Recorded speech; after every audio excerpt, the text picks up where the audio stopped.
Hello, Drainido here. Thank you for stopping by. Today's video will be discussing how I have my computer set up. And no, we're not talking about how I have Mac OS configured or VS Code or Git or anything like that. We'll be focusing on physical setup, like this fuse roll here that I use for my power. So thank you for stopping by. Let's get started.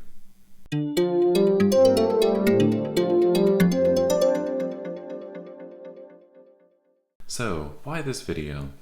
If you're anything like me, you've spent all this money on this laptop, right? In my case, a MacBook Pro, but you've spent all this money on it, and the last thing you want to do is ruin the keyboard with your oil from your fingers, right? Because it's impossible to keep off, or the smudges on the screen. You want to keep that screen nice and smudge free as much as possible. And then the last thing is, hey, let's be honest. If we get a scratch on our brand new laptop, I don't know about you, but me, I'm saying a lot of curse words and wanting to punch a wall. So what I do to avoid all of that is I protect my laptop with three things. I have a hard shell case on the outside. I have what's called a Radtech screensaver on the inside that goes between the keyboard and the screen, in essence to keep smudges off of the screen. And then the last thing I have in there is a keyboard protector from Ghost. And ultimately, those three things combined allow me to keep my computer relatively clean. And then some additional accessories that I have as for power, and that is this fuse reel. So this is really nice because I'm also a neat freak and I want to be able to hit the road pretty quickly when I'm done working on site with a customer. So what this fuse reel allows me to do is when I get somewhere, I just pull and I've got power, right? I've got this nice long power cable, and then when I'm done for the day, I just wheel it back in, pop it in my laptop bag, and I'm good. I go home for the day. So I'm going to go ahead and unbox these individually and show you how I install them on my brand new M1 MacBook Pro that I picked. Hello guys. Alright, so we're going to start opening the first item, which is a 13-inch M1 MacBook Pro. The reason I went with the 13-inch MacBook Pro was primarily for the form factor of the laptop. I feel much better personally with the 13-inch MacBook Pro. I know a lot of people have done videos comparing the Pro versus the Air. Obviously, there's not really a lot of difference other than that heatsink that allows you to get a little bit more power to the 13-inch. But that's not why I bought it. Mine was form factor. So I did not, as you can tell, I did not go to the Apple store and buy this. I bought it through Adorama. So I had to wait a month and a half for this to come in. So let's go ahead and see what we have. Grab my box opener here. Alright, let's put this over here. Let's see, what do we have?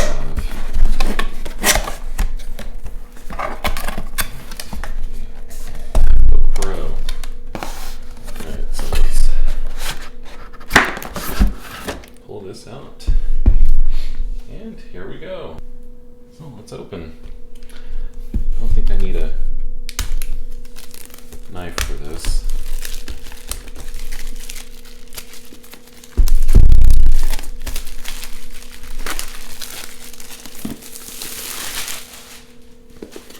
Alright. Ta-da! There we go. Alright, so inside the box, of course, we have the nice 13-inch MacBook Pro. And I'll just set this in the box over here. We have the USB-C power cord, which I'm going to leave in its thing because I actually have the fuse reel. So I will show you guys that later. Of course, all of the product documentation. And the most important, or the second most important thing, the power brick. So awesome. Let me go ahead and set this over here as well. And let's see, nothing else. So all right, so I'm gonna go ahead and put this back in here. I'm actually gonna be weird and put this back in here. Set this off over here to the side. Set the laptop right here. And move on to the next item. All right, so the next item we have here, really, there's not much to unbox, but I purchased an in-case hard shell case. I like blue, so I went with blue. So we have a nice little case here, and let's see, let's go ahead and be weird, and let's go ahead and put it on the laptop. I'm gonna go ahead and pull this off. Ooh, don't want to drop it out of the gate, do I? All right, do I really want to read instructions? Probably. So let's set this over here. This is clearly the top. This is clearly the bottom. All right, option 1 or option 2? I think we're gonna go with option whatever. Let's drag this over here. And we're gonna go ahead and just slide that on. Oops. Alright. That was a little too easy, huh? So we have that on. It's nice and sturdy. I might actually like this case. This is the first time I've used in case.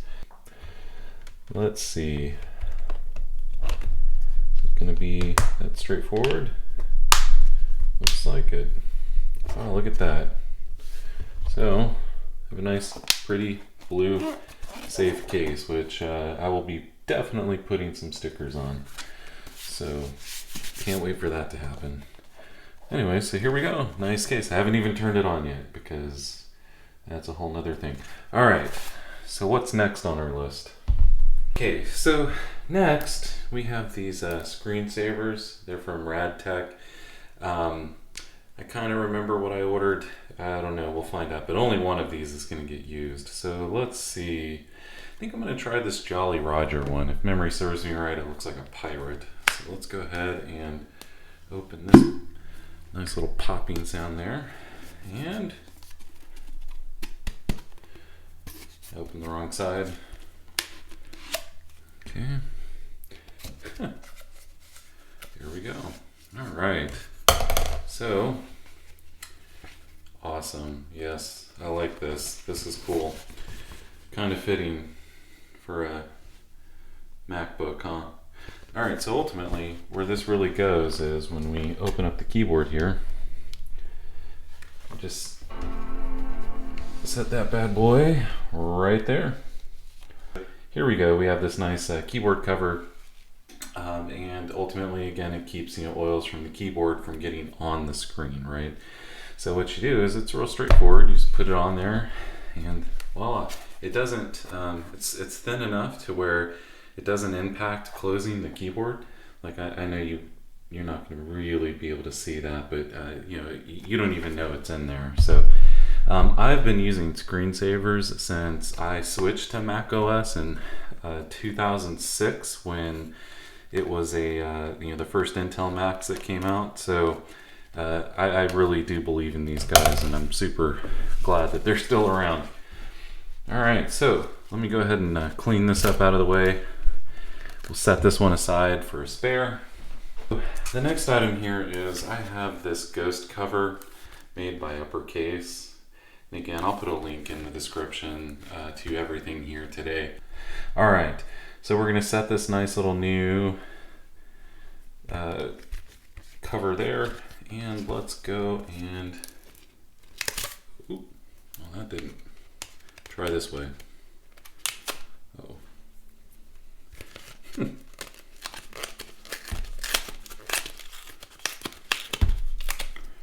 All right, nice little, it says pull, try to make it as easy as possible. So here we are. So here's the actual keyboard cover, and you can't even, I mean, it is super, super clear. what is this? So yeah, these are if you want to like actually stick this to your keyboard, it's got some little stickers for adhesing it to your Mac. I've never used them and I have no intentions of doing so. And some paperwork that comes with it. So let's go ahead and put this bad boy on there.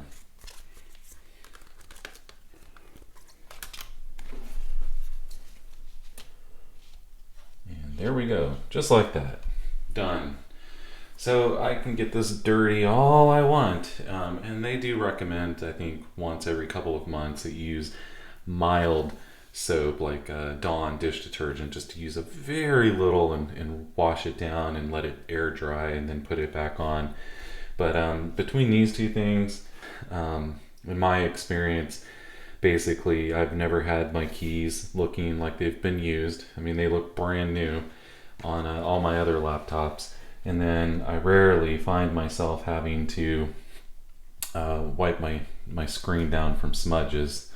So there's the keyboard cover. So last and not least, we have the fuse wheel sidewinder, specifically for MacBook Pro, which includes the USB-C cable. However, it does not include the power adapter extension cable, which of course Apple no longer includes in their laptops.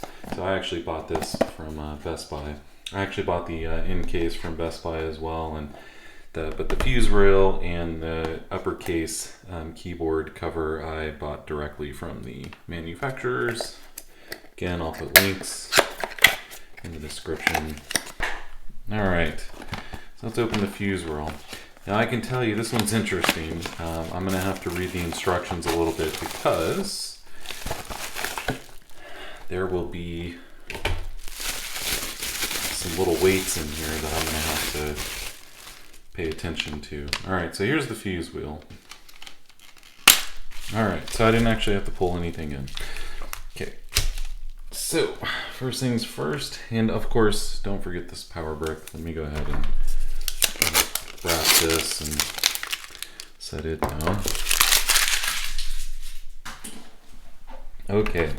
Read instructions. Highly recommend you do it. So I have, what is this?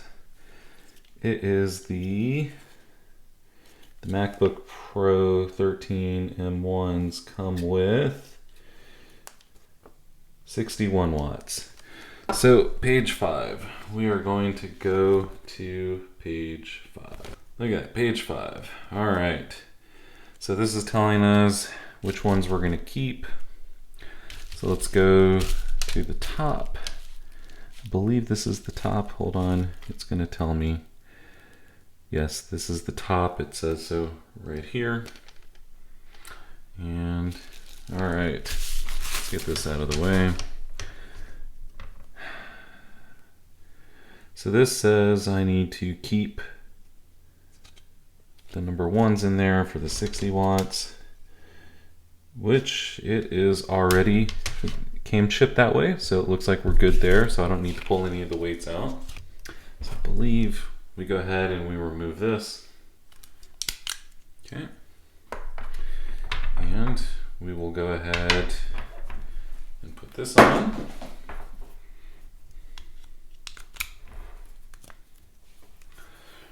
So this goes in right here. We'll let that slide while I unwrap the USB cable that came with the fuse rail. Clean all that up later. All right, so in the instructions, it's very clear we have this angled, and that's the whole reason why we're using the USB-C cable that comes with it that they provide. It's because it comes in at an angle, and it says that we want to put the angle in this way. All right, so step 4 is we're going to close it.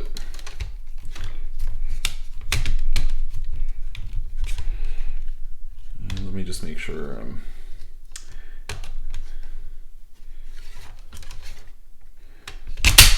and it's closed. And so in all seriousness, I'm just going to make sure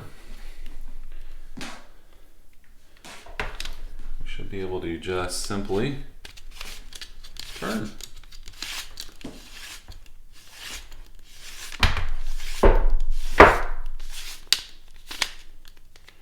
And voila, we now have a nice, clean power cord to go with the MacBook Pro. There you go. I hope you found this useful or beneficial to you. Of course, let me know in the comments. I'm sure you're gonna let me know whether you liked it or not, but anyways, thank you. And again, my first time doing an unboxing video, so forgive me if it's not the best quality. Have a good day, guys.